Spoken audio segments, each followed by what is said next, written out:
या देवी सर्वभूतेषु मां सिद्धिदात्री रूपेण संस्थिते नमस्तस्यै नमस्तस्यै नमस्तस्यै नमो नमः।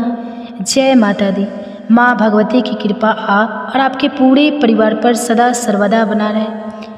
माँ सिद्धिदात्री का आशीर्वाद आप और आपके परिवारजनों पर बना रहे। आज हम सभी नवरात्रि के 9वें दिन माँ सिद्धिदात्री की पूजा कर रहे हैं।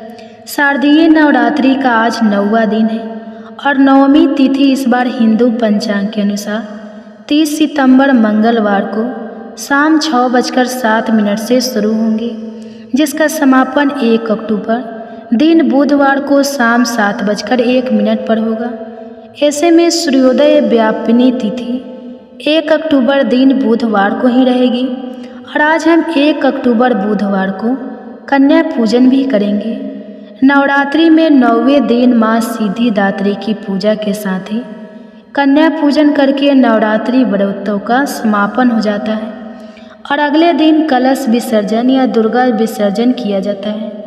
माँ सिद्धिदात्री की संपूर्ण पूजा विधि और नियमों के बारे में जानने से पहले आइए जान लेते हैं आज के शुभ मुहूर्तों के बारे में। आज 1 अक्टूबर बुधवार को ब्रह्मा मुहूर्त सुबह 4:46 से लेकर 5:32 तक रहेगा। सूर्योदय होगा सुबह 6:22 पर और सूर्यास्त का समय रहेगा शाम 6:10 पर।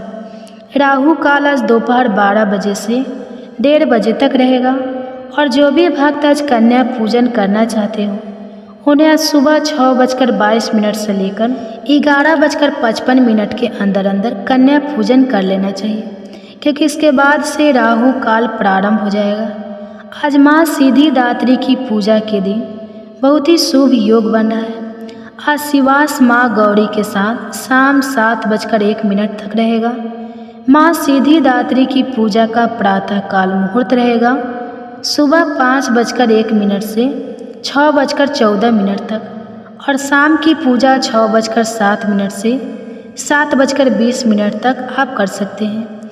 आज अभिजीत मुहूर्त प्राप्त नहीं होगा, इसलिए आपको जो भी मुहूर्त बताए गए हैं उसमें आप पूजा कर लें। माँ सिद्धिदात्री की पूजा के साथ साथ बहुत से लोग आज के दिन कन्या पूजन करते हैं। कुछ लोग अष्टमी तिथि के दिन भी कन्या पूजन कर लेते हैं। माता रानी की पूजा करने वाले भक्तों को माँ के सभी स्वरूपों का पूजन करना चाहिए और आज माँ सिद्धिदात्री की पूजा करने से पहले सुबह जल्दी उठकर स्नान आदि से निर्मित हो जाएं। माँ के लिए स्नान करने के बाद ही भोग तैयार करें। कन्या पूजन यदि हो रहा हो तो कन्याओं के लिए जो भी भोग प्रसाद है वह भी आप तैयार कर लें। भोग तैयार करते समय माता रानी के ओम दोम दुर्गाय नमः का मंत्र का जाप करते रहें। फिर पूजा के लिए या हवन के लिए जो जो आवश्यक सामग्री है उसे भी पहले से ही इकट्ठा कर लें। इन 9 दिनों में अगर आप कोई सामग्री माँ को अर्पित करना भूल गए हो या कुछ भी यदि आपको और अधिक करने की आवश्यकता हो तो आज आप कर सकते हैं। सुबह की पूजा करते समय तो सबसे पहले हाथ में जल और पुष्प लेकर माँ सिद्धिदात्री की पूजा का संकल्प लें। माँ सिद्धिदात्री का आवाहन करें और यदि कन्या पूजन करना चाहते हैं तो कन्या पूजन का भी आपको संकल्प लेना चाहिए। फिर प्रथम पूजनीय भगवान गणेश जी का पूजन करने के बाद माँ सिद्धिदात्री की पूजा आरंभ करें। माँ का प्रिय रंग लाल और गुलाबी है, तो आज पूजा में इन सामग्रियों का आप प्रयोग करें। जैसे लाल रंग के पुष्प माता को लाल रंग की श्रृंगार की सामग्री जैसे लाल बिंदी, लाल चुनरी, लाल चूड़िया या सिंदूर आदि, और कन्याओं के लिए आज के दिन आप लाल रुमाल भी रख सकते हैं। आप सबसे पहले हाथ जोड़कर माँ के कुछ विशेष पूजन मंत्रों का जाप करें। माँ की पूजा का मंत्र है ओम देवी सिद्धिदात्रे नमः। प्रार्थना मंत्र है सिद्ध गंधर्व यक्षाद सूर्यम रेरपी सेव्यामना सदा भ्यात सिद्धिता सिद्धिदायिनी। स्तुति मंत्र है या देवी सर्वभूतेषु माँ सिद्धिदात्री रूपेण संस्थिता नमस्तस्यै नमस्तस्यै नमस्तस्यै नमो नमः। मंत्रों के जाप के साथ ही आप अगर दुर्गा सप्तशती का कोई अध्याय रह गया हो तो उसे पढ़ या सुन सकते हैं। देवी सूक्तम का, देवी कवच का पाठ करें, माँ सिद्धिदात्री की कथा पढ़े, सबसे अंत में दुर्गा चालीसा का पाठ करके माँ की आरती उतारें। और यदि आप पुजारी जी के माध्यम से हवन कराना चाहते हो तो फिर विधिवत हवन कराएं, नहीं तो आप स्वयं से भी, जैसा कि आप नवरात्रि के हर दिन हवन करते आए हैं अज्ञानी के रूप में, आप कर सकते हैं। यदि नवरात्रि में एक भी दिन आप अज्ञानी नहीं दे पाए हो तो आज माँ सिद्धिदात्री की पूजा करने के बाद सबसे अंत में देवी देवियों का ध्यान करें। माँ शैलपुत्री, माँ ब्रह्मचारिणी, माँ चंद्रघंटा, माँ कुष्मांडा, माँ संकट माता, माँ कात्यायनी, माँ कालरात्रि, माँ महागौरी और फिर माँ सिद्धिदात्री का ध्यान करते हुए आप 5, 7, 9 बार या फिर 108 बार आहुति दें। अगर आपने व्रत नहीं भी रखे हैं या केवल पहला और आखिरी व्रत भी रखा है और आपका यदि हवन करने का मन है तो हवन आप बिना पूजा उपवास के भी कर सकते हैं। हवन करने के बाद ही आपको कन्या पूजन करना चाहिए।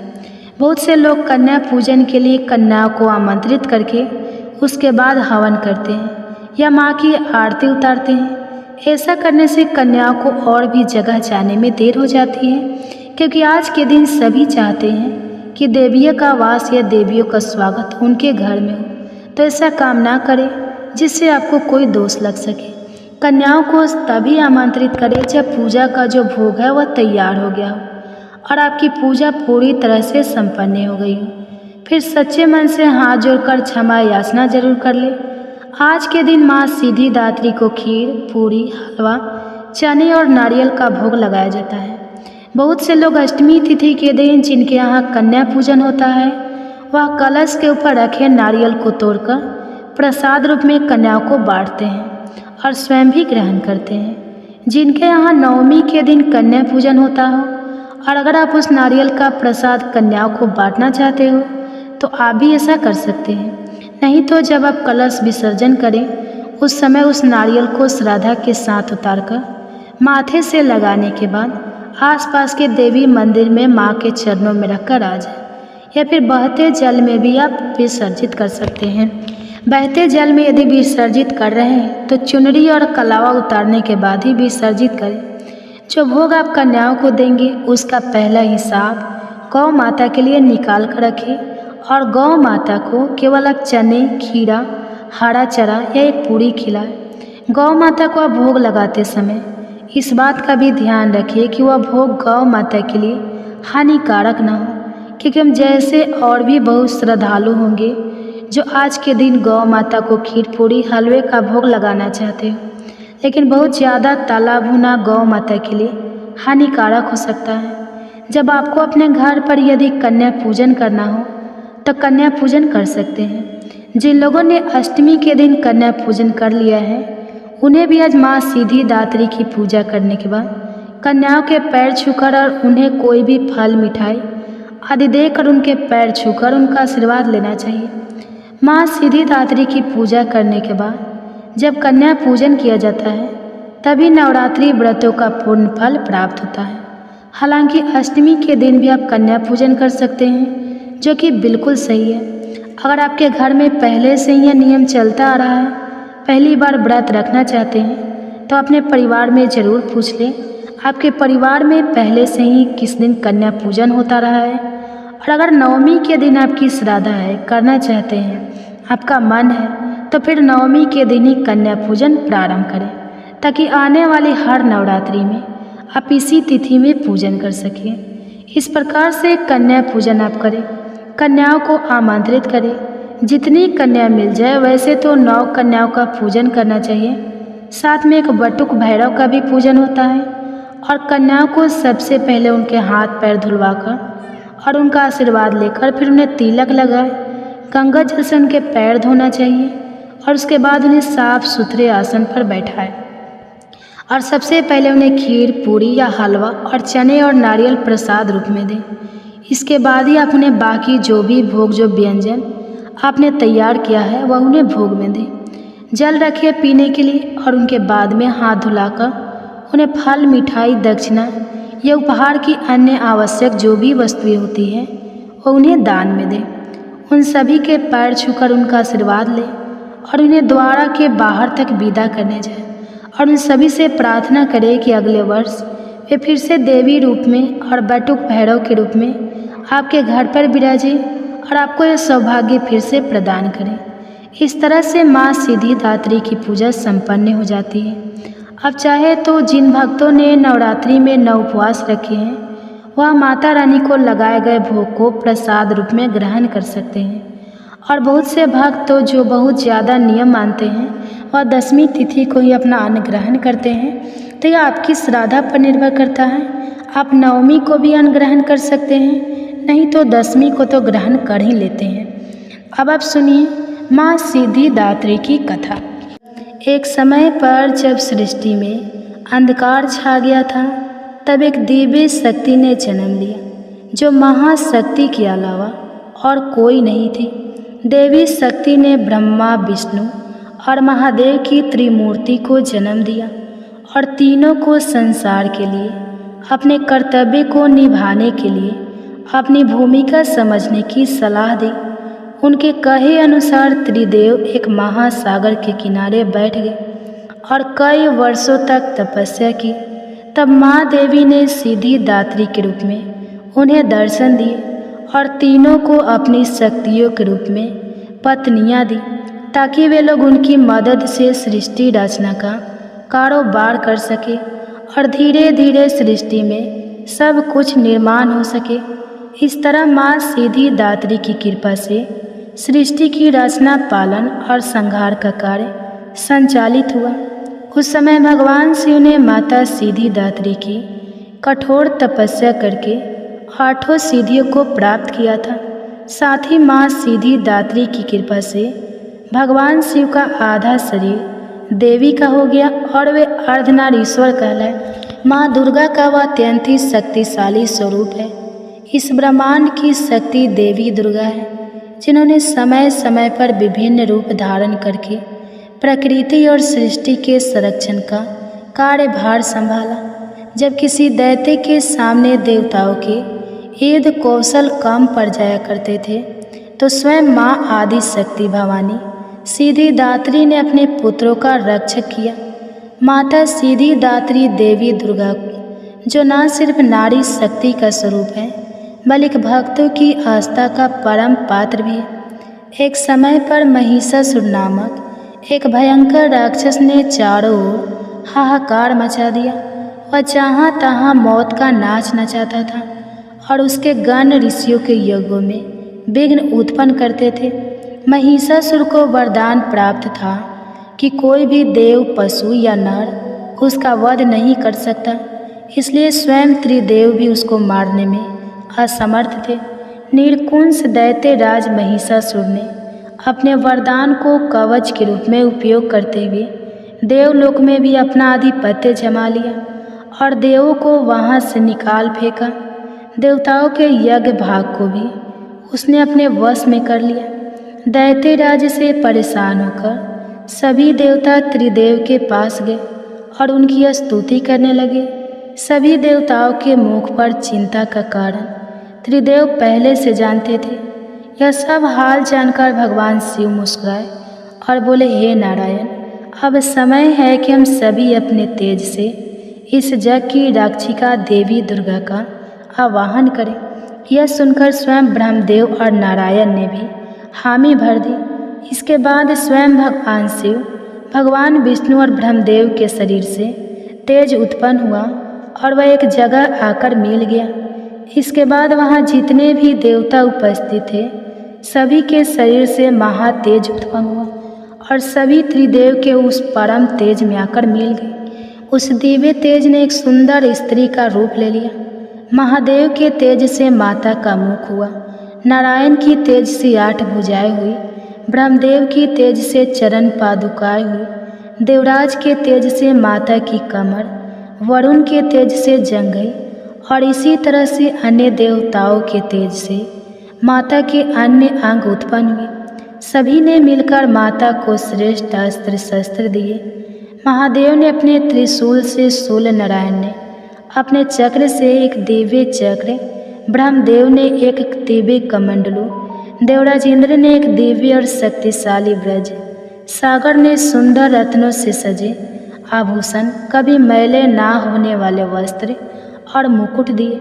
वरुण ने शंख, हिमालय ने माता को सवारी रूप से सींगे, और इसी प्रकार देव शिल्पी विश्वकर्मा ने माता को दिव्य अस्त्र शस्त्र निर्माण करके दिए। माता का यह स्वरूप अत्यंत तेजस्वी और भयंकर था। देवी के इस विशाल और भव्य स्वरूप को देखकर सभी देवताओं ने कर वध होकर उनकी स्तुति की तथा देवी पर पुष्पों की वर्षा की। माता ने प्रसन्न होकर कहा, हे देव, कहो मेरा प्रादुर्भाव किस प्रयोजन से किया है।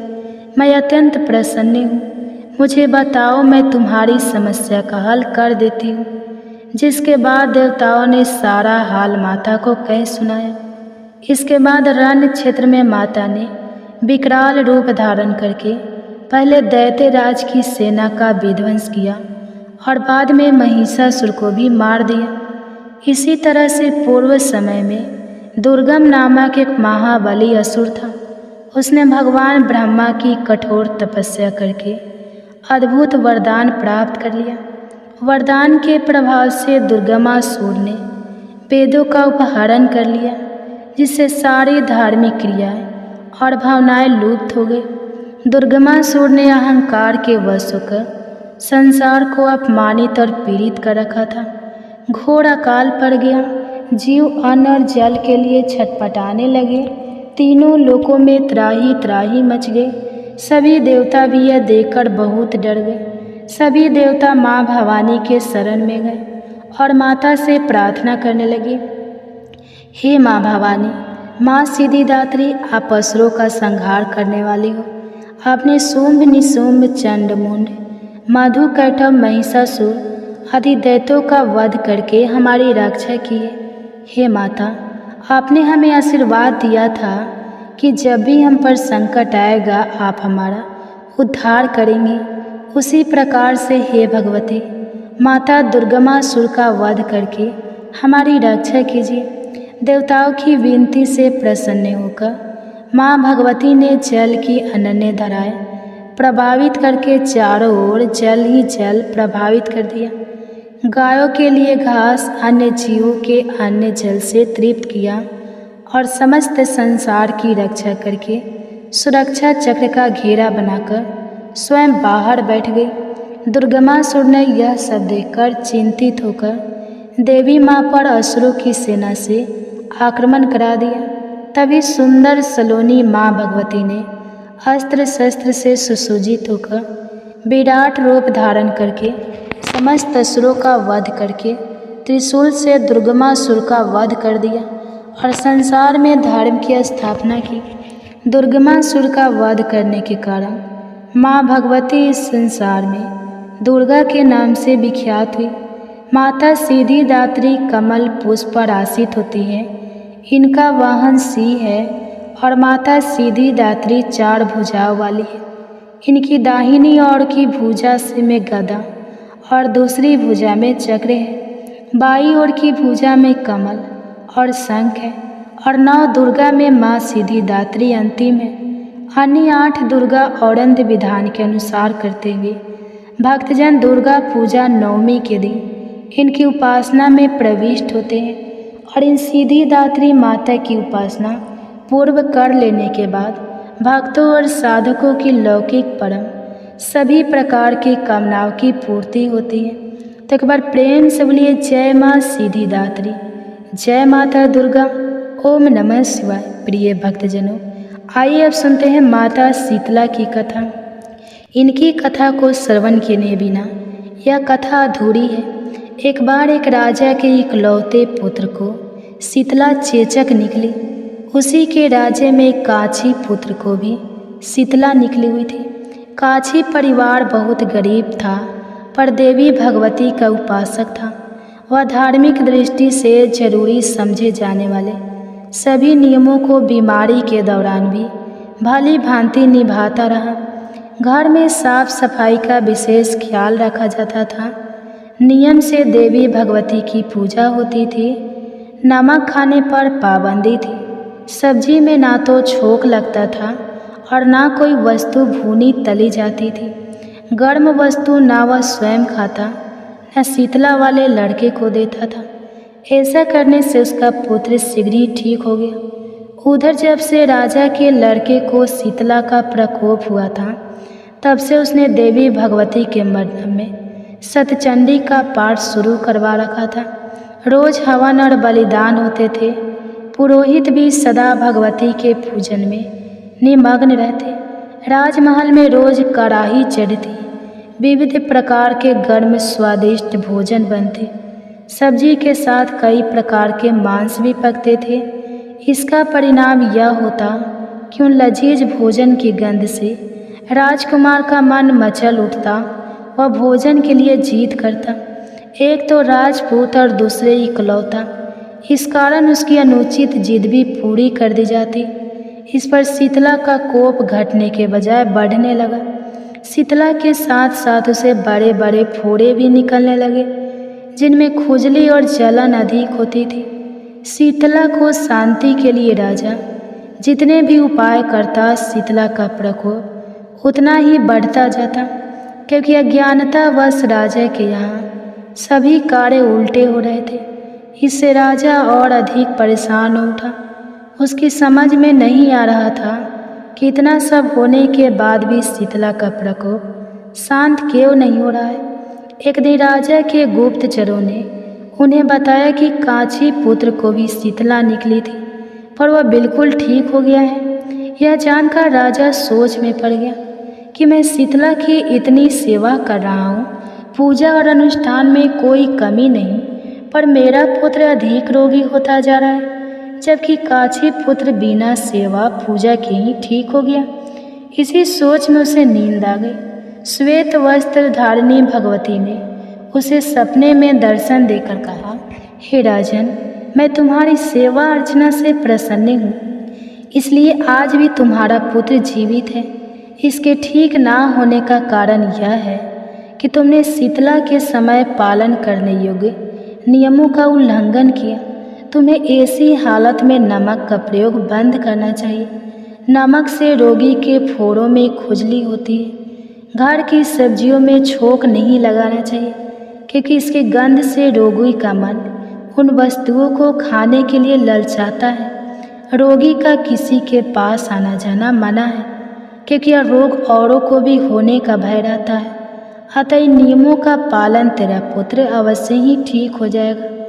विधि समझाकर देवी अंतर ध्यान हो गई। इसके बाद राजा सपने में माँ भगवती के दर्शन पाकर बहुत ही खुश थे, और अगले दिन से ही राजा ने शीतला माता के बताए हुए नियमों का पालन किया।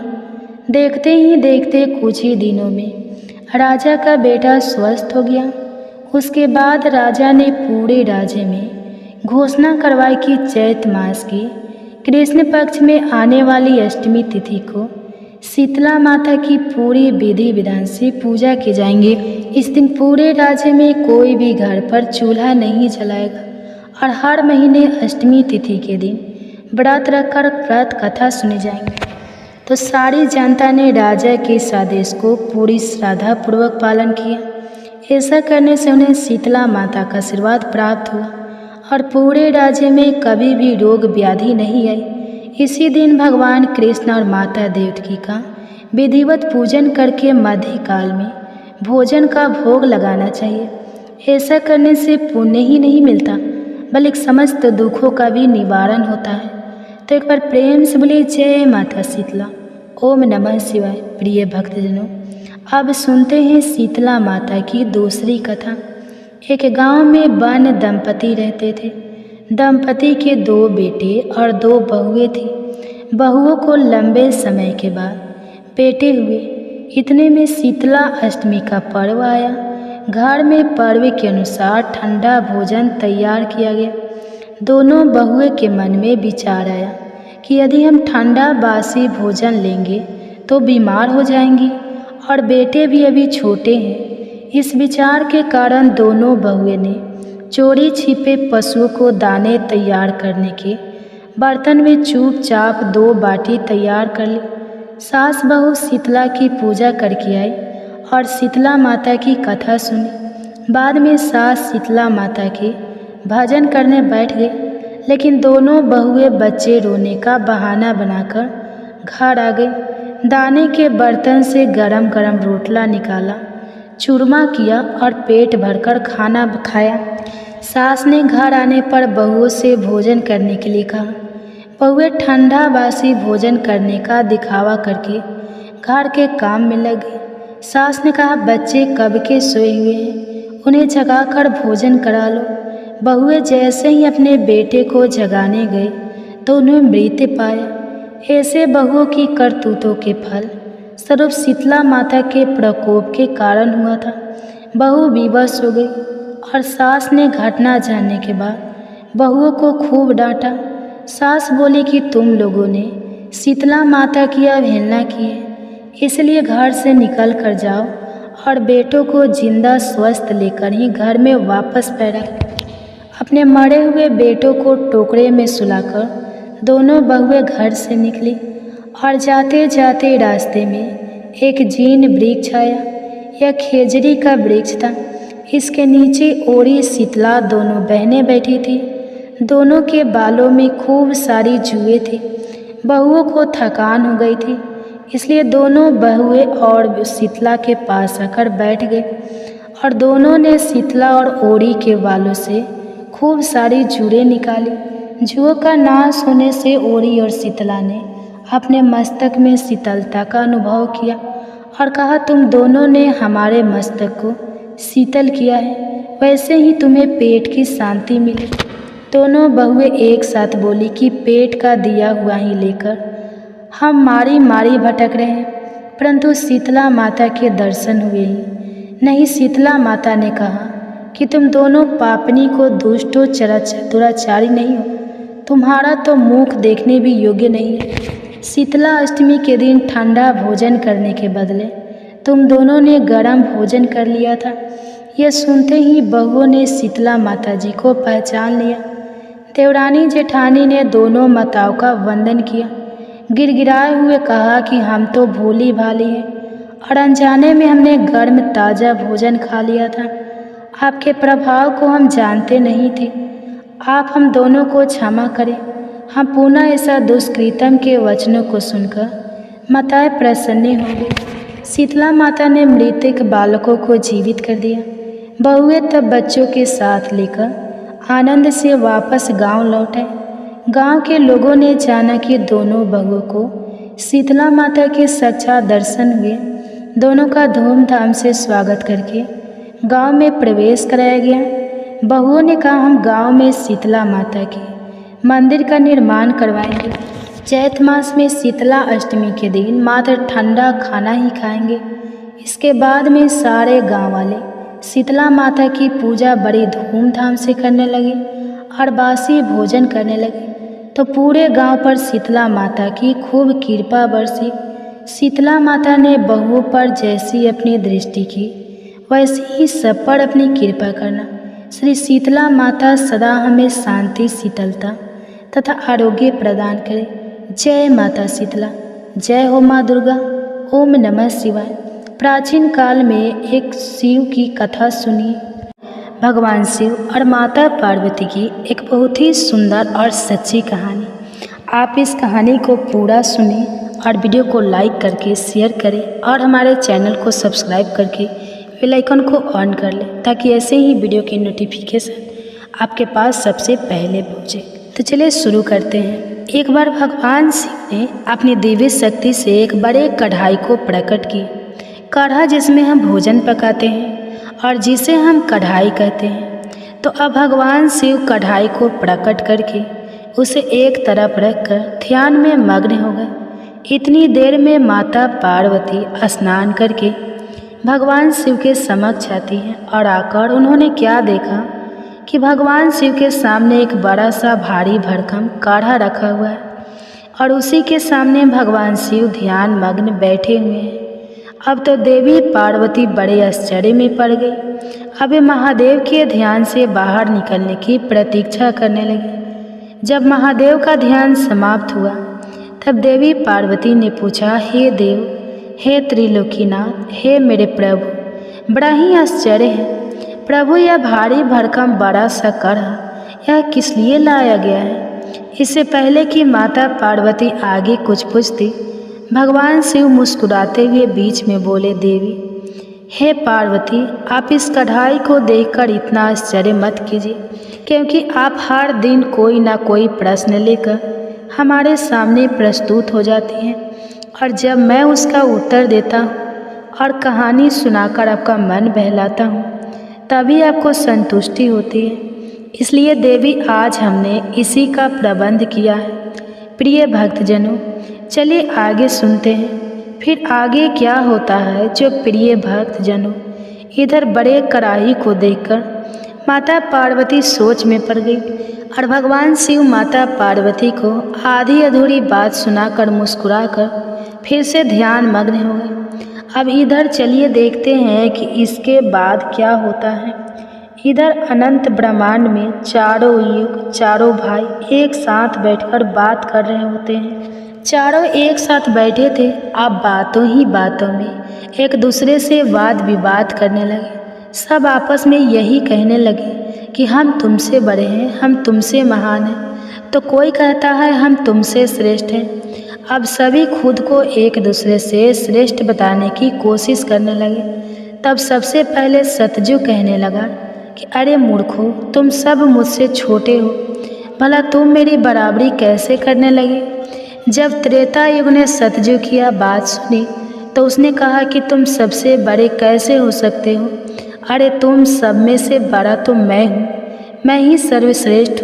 तुम सब मुझसे भला श्रेष्ठ कैसे हो सकते हो? इतने में ही द्वापर युग भी बोल उठा कि तुम मुझसे श्रेष्ठ कैसे हो सकते हो? अरे तुम सब में से श्रेष्ठ तो मैं हूँ, तुम लोगों का श्रेष्ठ होने का तो कोई सवाल ही नहीं उठता। अब उन सबकी बात सुनकर भला कलयुग कैसे चुप रहता? कलयुग भी बीच में बोल उठा, तुम तीन मुझसे श्रेष्ठ बन रहे हो। अरे असलियत तो तुम जानते ही नहीं, असलियत तो यही है कि श्रेष्ठ मैं ही हूँ। इस तरह से अब वाद विवाद करते करते वे चारों युग आपस में ही लड़ाई झगड़ा करने लगे। अब चारों युगों ने मिलकर एक योजना बनाई। वे आपस में कहने लगे कि इस तरह तो वाद विवाद करके कोई फैसला ही नहीं हो पाएगा। हम सब मिलकर क्यों ना कैलाश पर्वत पर चले। वे चारों युग आपस में कहने लगे कि इस प्रकार लड़ते रहें तो अच्छा होगा, हम सब मिलकर कैलाश पर्वत पर विराजमान भगवान शिव के पास चलते हैं। अब तो वही हमारा फैसला करेंगे। इस तरह से आपस में समझौता करके चारों युगों ने कैलाश पर्वत की ओर प्रस्थान किया। चलते चलते आखिरकार वे कैलाश पर्वत पर पहुंच गए। वहां पर पहुंचकर चारों युगों ने भगवान शिव को प्रणाम किया।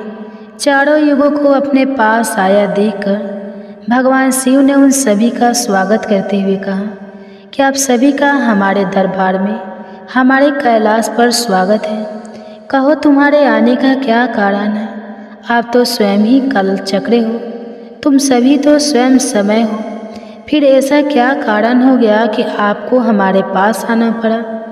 भगवान शिव के इस प्रकार पूछने पर चारों युगों ने कहा कि हे सृष्टि के रचयिता, हे प्रभु, हे महादेव, हम चारों युगों में विवाद खड़ा हो गया है और हम सब में एक दूसरे से बड़ा होने की बात पर होड़ लग गई है। इसी समस्या का समाधान पाने के लिए हे प्रभु, हम आपके समक्ष पधारे हैं।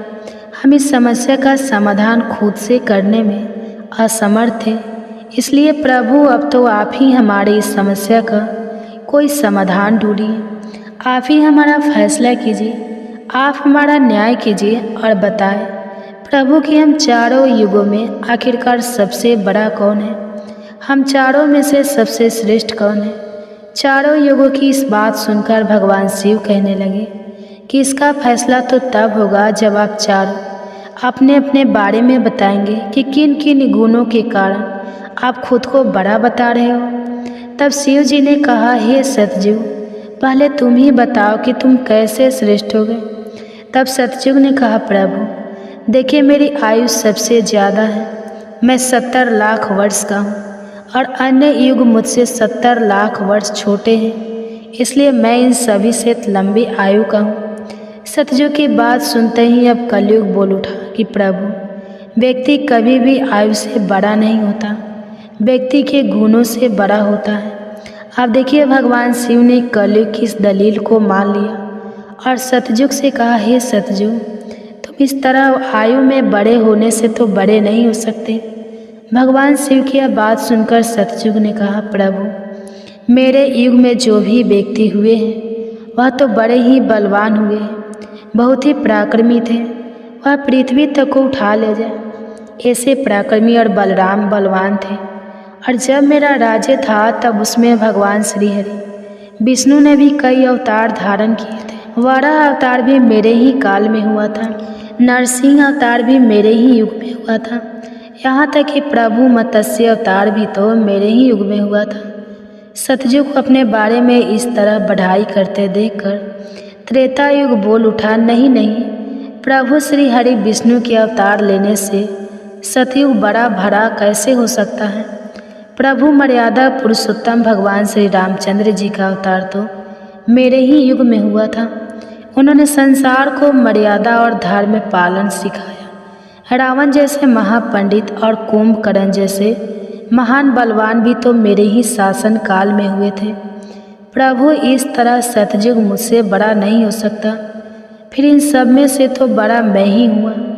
बस फिर क्या था। जब यह बातें द्वापर ने सुनी तो द्वापर युग महादेव से बोल उठा, हे महादेव, हे प्रभु, यह दोनों बड़े बन रहे हैं, किंतु यह दोनों बड़े कैसे हो सकते हैं। आप देखिए ना प्रभु, आप तो जानते ही हैं, जब मेरा शासन काल आया तो मेरे ही तो शासन काल में भगवान श्री कृष्ण ने अवतार लिया था और जो 16 कलाओं से संपन्न थे, परिपूर्ण थे, पर ब्रह्मा थे, उन्होंने ऐसा विराट रूप दिखाया जो कभी स्वयं भगवान विष्णु ने भी नहीं दिखाया था। इसलिए हे प्रभु, हे भोलेनाथ, यह दोनों योद्धाओं की बात करते हैं तो मेरे शासन काल में भी बड़े बड़े योद्धा द्रोणाचार्य, कर्ण, भीष्म, पितामह, युधिष्ठिर, अर्जुन, भीम, नकुल, सहदेव, कंस आदि ये भी तो मेरे ही शासन काल में हुए थे। प्रभु, यहाँ तक कि बलराम जी भी मेरे ही शासन काल में तो हुए थे। अब बताइए प्रभु, मेरे शासन काल में कौन सा योद्धा भला इन योद्धाओं से कम था। इन सबसे तो श्रेष्ठ मैं ही हूँ। तब तक कलयुग भी बोल उठा कि प्रभु, मैं इनकी बातें सही मानता हूँ, लेकिन इन तीनों के शासन काल में जो भी योद्धा हुए थे, जो भी अवतार हुए थे, उनमें कई काम चोरियाँ पाई गई थी, और जिनके शासन काल में काम चोरी वाले मनुष्य होते हैं वे भला श्रेष्ठ कैसे हो सकते हैं। कलयुग कहने लगा, नहीं भगवान, मेरा शासन काल सबसे अच्छा है, क्योंकि मेरा शासन काल तो अच्छी अच्छी और नई नई तकनीकों से परिपूर्ण है। मेरा युग मशीनों का युग है, इसलिए मेरा शासन काल सबसे श्रेष्ठ है। अब भगवान शिव उन चारों युगों की बात को, उनके वाद विवाद को सुनकर मन ही मन विचार करने लगे कि किस प्रकार से इन सब की बातों का फैसला किया जाए और किस युग को श्रेष्ठ साबित किया जाए। वहीं पास में ही जगत जननी माता पार्वती भी भगवान शिव के साथ विराजमान थी, जो कि इन सभी युगों के वार्तालाप को बड़े ही ध्यानपूर्वक सुन रही थी। तभी माता पार्वती महादेव से कहने लगी, हे प्रभु, आप मन ही मन किस बात का विचार कर रहे हैं। अगर आपने इनका फैसला नहीं किया तो यह चारों भाई तो फिर आपस में ही कट मर जाएंगे, आपस में इस तरह की झगड़ा करते रहेंगे। प्रभु, इसलिए आपको इनका फैसला तो तुरंत ही करना होगा। अगर इन्होंने ऐसा किया तो सृष्टि का तो काल चक्र ही रुक जाएगा, समय का प्रभाव ही रुक जाएगा। इसलिए हे भोलेनाथ, अब आप ही कुछ कीजिए। माता पार्वती के इस आग्रह को सुनकर महादेव कहने लगे, हे देवी, ठीक है, मैं समस्त युगों की बात मानता हूँ और मैं ही इन चारों युगों की बात का फैसला करूँगा। इसके बाद भगवान शिव ने चारों युगों से कहा, चलो ठीक है, अब मैं तुम चारों की परीक्षा लूँगा। जो इस परीक्षा में सफल हुआ वही श्रेष्ठ साबित हुआ। सतयुग बोल उठा, हे भगवान, आप जो चाहे हमारी परीक्षा ले सकते हैं, लेकिन सत्य तो यही है प्रभु कि सबसे बड़ा तो मैं ही रहूँगा। भगवान शिव की बात मानकर आखिरकार चारों युग परीक्षा देने के लिए तैयार हो गए। तब भगवान शिव ने माता पार्वती की तरफ मुस्कुराते हुए देखा और फिर कहा, हे देवी, आप आश्चर्यचकित थी ना कि मैंने अपने सामने यह कढ़ा किस लिए रखा है। तो अब इस कढ़ाई का समय आ गया है। आपने मुझसे प्रश्न किया था कि यह कढ़ाई मैंने किस लिए रखा है और यह फरसा किस उद्देश्य के लिए है। तब क्या था, भगवान शिव ने देखते ही देखते लोहे के फरसे को कैलाश पर्वत के नीचे एक तलहटी में रख दिया और फिर उस कढ़ाई परसे के पास में ही चावल का एक ढेर भी लगा दिया। फिर भगवान शिव ने चारों युगों को बुलाया और कहा कि तुम चारों ही देख रहे हो ना, इसी से तुम चारों की अभी परीक्षा हो जाएगी। फिर भगवान शिव ने सतयुग से कहा, हे सतयुग, तुम मेरे 500 गणों को जो यहाँ बैठे हुए हैं भोजन बनाकर खिलाना है और इस परसे में रखे हुए चावल को बनाना है और इन चावलों को तुम्हारे ही युग का कोई व्यक्ति बनाएगा और मेरे यहाँ पर जितने भी गण हैं वह सब भोजन करेंगे। इसके बाद भगवान शिव ने आगे कहा, सतयुग, अब तुम्हारे ही युग का कोई व्यक्ति बनाओ और उसे यहाँ भोजन बनाने के लिए भेज दो। तब तक हम सभी लोग यहाँ खड़े होकर देख रहे हैं। भगवान शिव की बात जब सतयुग ने सुनी तो उसने ही बड़ा बलवान योद्धा बनाया। फिर सतयुग ने उस योद्धा से कहा कि जाओ बेटा, इस कढ़ाई में चावल बनाओ और बनाकर भगवान शिव के इन सभी 500 गणों को भोजन कराओ। अपने स्वामी की बात सुनकर वह सतयुग का व्यक्ति वहाँ आकर के देखता है जो हजारों टन से भी ज़्यादा का कड़ा है। उसने वहाँ पर एक चूल्हा तैयार किया और उस चूल्हे पर उस कढ़ाई को रखकर लकड़ियों की व्यवस्था की, आग जलाई और उस कढ़ाई में पानी डाला, फिर चावल डाले और जब चावल बनकर तैयार हो गए तब उसने भगवान शिव के सभी गणों को एक पंक्तियाँ में बैठा दिया और उन सभी को उसने भोजन कराया। सभी गुणों को भोजन कराने के बाद वह बलवान योद्धा अपने स्वामी सतयुग के पास वापस आया और उसे प्रणाम किया। तो सतयुग ने शाबाशी से उसकी पीठ थपथपाई और कहा कि आज तुमने मेरी लाज रख ली, अब तुम यहाँ से जा सकते हो। इसके बाद भगवान शिव ने त्रेता युग से कहा कि त्रेता, अब तुम अपने युग के कोई व्यक्ति को भेजो और यह जो कढ़ा रखा हुआ है इनमें चावल बनाकर मेरे सभी गणों को खिलाओ। त्रेता ने सुना तो कहने लगा कि ठीक है प्रभु, जैसी आपकी आज्ञा। अब त्रेता युग ने भी अपने समय के समान महान बलशाली कुंभकर्ण जैसे बलवान व्यक्ति को उत्पन्न किया और उससे कहा कि हे पुत्र, यह मेरे परीक्षा की घड़ी है। तुम्हें भगवान शिव के समस्त सभी समक्ष गणों को भोजन बनाकर खिलाना है। त्रेता युग के व्यक्ति ने उसे प्रणाम किया और उसके बाद वह वहाँ से तलहटी में चला गया। तलहटी में आकर उसने चूल्हा बनाया, लकड़ियों की व्यवस्था की, आग जलाई और एक हाथ से ही उस भारी भरकम कढ़ाई को उठाकर देखते ही देखते चूल्हे पर रख दिया। फिर उसमें पानी डालकर चावल डाले और जब चावल पक गए तब सभी गणों को बुलाकर उन्हें खाने के बाद भोजन कराया। इसके बाद वह वहाँ से तुरंत कैलाश पर्वत पर पहुँच गया जहाँ पर चारों युग विराजमान थे। इस प्रकार से त्रेता युग ने भी अपना कार्य पूर्ण किया। अब बारी आई द्वापर युग की। भगवान शिव ने द्वापर युग से कहा, हे द्वापर, अब मैं तुम्हारी परीक्षा लूँगा। जिस प्रकार से सतयुग और त्रेता युग ने परीक्षा दी है, ठीक इसी प्रकार से तुम्हें भी यह परीक्षा देनी होगी। यह सुनकर द्वापर युग ने बलशाली भीम के समान एक व्यक्ति को उत्पन्न किया और उसे आदेश दिया कि हे पुत्र, यह मेरे परीक्षा की घड़ी है, तुम्हें मेरी लाज रखनी है। अब तुम जाओ और बड़े से कढ़ाई में चावल बनाकर भगवान शिव के सभी गणों को भोजन कराओ और मेरी लाज बचाओ। यह सुनकर द्वापर युग के व्यक्ति ने अपने स्वामी को प्रणाम किया और वहाँ से तलहटी में चल पड़ा।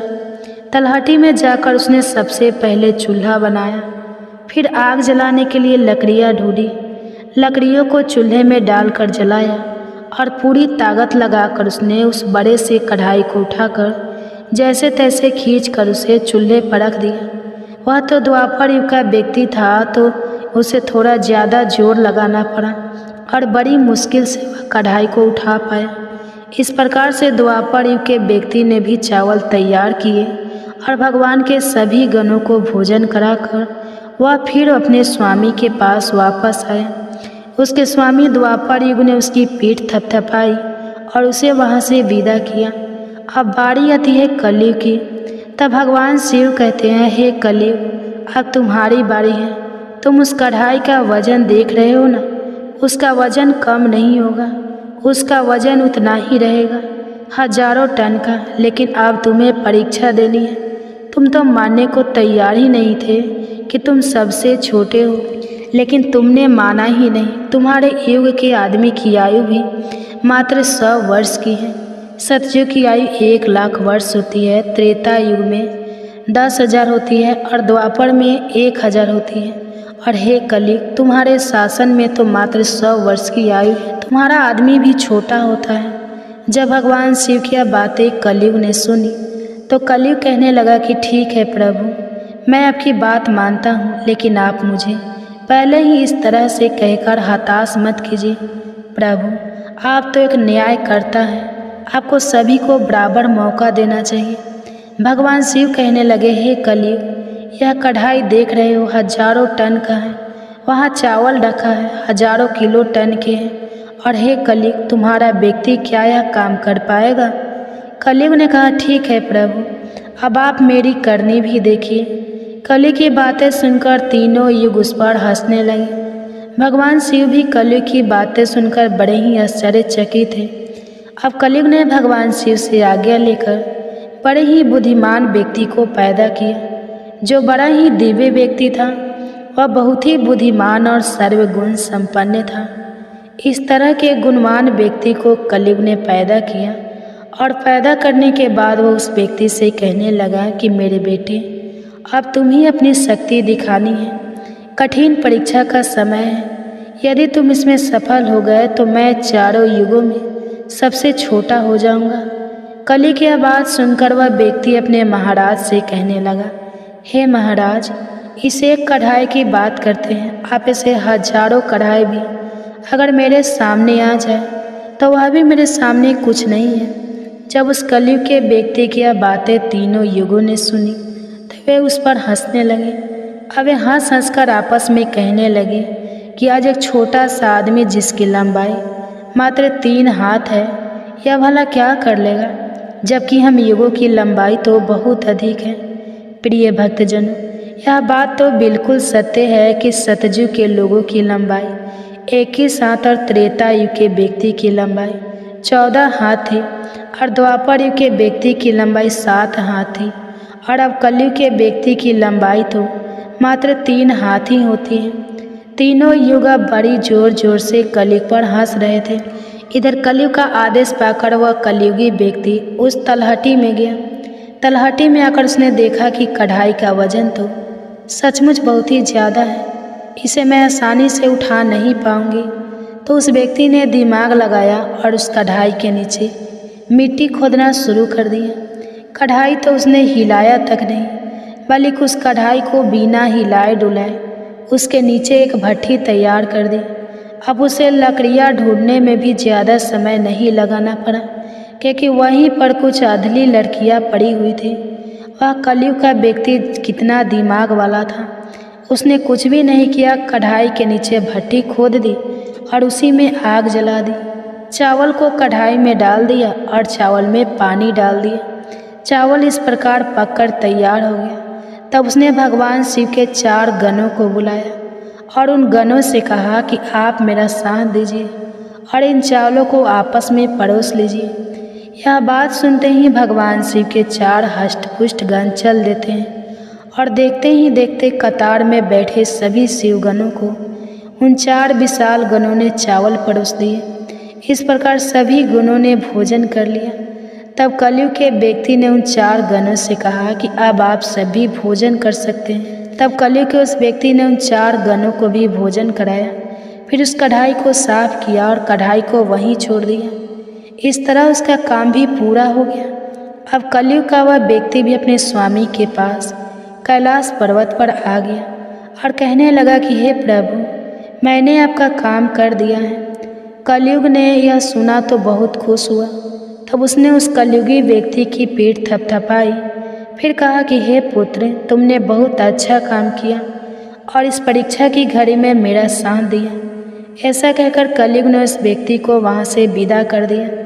इसके बाद कलयुग ने हाथ जोड़कर भगवान शिव से कहा, हे भगवान, अब आप ही निर्णय कीजिए कि हम सब में से बड़ा कौन है। भगवान शिव कहने लगे कि मैंने तुम चारों युगों की बहुत अच्छे से परीक्षा ली। जब सतयुग की बारी आई तो उसने चूल्हा बनाया, उस पर कढ़ाई रखा, आग जलाई, चावल डाला, पानी डाला।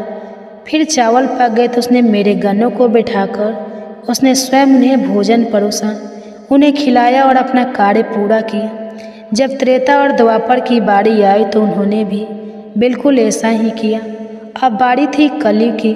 शायद तुमने देखा नहीं कि मात्र 3 हाथ का व्यक्ति, जिसकी बुद्धि देख लीजिए, एक कढ़ाई कितनी भारी भरकम और बड़ी थी, उसकी बुद्धि देखो, उसने उस कढ़ाई में चावल बना दिए जिस कढ़ाई को वह हिला तक नहीं सकता था। और मेरे इतने गन थे, अगर वह व्यक्ति बाल्टियों से चावल परोसता तो शायद वो परेशान हो जाता। अब देखिए उसकी बुद्धि, उसने उतने में ही 4 गनों को अपनी सहायता के लिए बुलाया और उन 4 गनों को भोजन परोसा और स्वयं बैठा रहा। और ऊपर से उसने बिना हाथ लगाए उस कढ़ाई को भट्ठी पर भी रखा था। यह कितना बुद्धिमान व्यक्ति था और इसलिए यह युग भी बहुत बुद्धिमान हुआ। तब भगवान शिव ने उन चारों युगों से कहा कि कलयुग बुद्धिमान व्यक्ति का युग होगा। तुम सब जैसा शासन करते आए हो, चलो ठीक है, तुम सब की धर्म और निष्ठा भी रही है, सभी ने धर्म का अच्छे से पालन भी किया है, चलो ठीक है।